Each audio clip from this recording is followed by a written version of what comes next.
বন্ধুরা, আজকে অনেক দুঃখের সাথে জানাচ্ছি যে আমি আর লিটন ট্রাভেলসে নাই। লিটন ট্রাভেলসটা ছেড়ে দিয়ে আসলে আমি অনেক কষ্টে আছি। হয়তো অন্য ব্যানারে আমি গাড়ি চালাচ্ছি, এটাও ঠিক।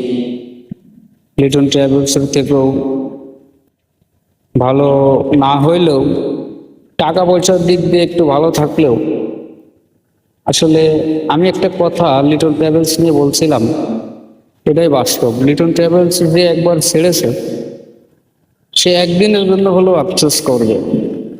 আর আমার সেই কথাটা হলো, লিটন ট্রাভেলস মানেই মায়ার জগৎ। আসলে আমি ছেড়ে দিয়ে বুঝতেছি যে আসলে লিটন ট্রাভেলসটা আমার মনে কতখানি জায়গা করে দিয়েছিল।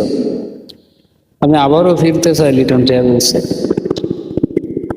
আমি লিটন ট্রাভেলস মানে আমার একটা ভালোবাসার জায়গা হয়ে গেছিল। আমি যেখানেই দেখি লিটন ট্রাভেলস আমার খুব খারাপ লাগে যে আমি ছিলাম লিটন ট্রাভেলসে, সামান্য ভুলের কারণে আমার চাকরিটা চলে যায়। আসলে পরিবহন ডিপার্টমেন্টে এমন ভুলে চাকরি যাওয়াটা অস্বাভাবিক।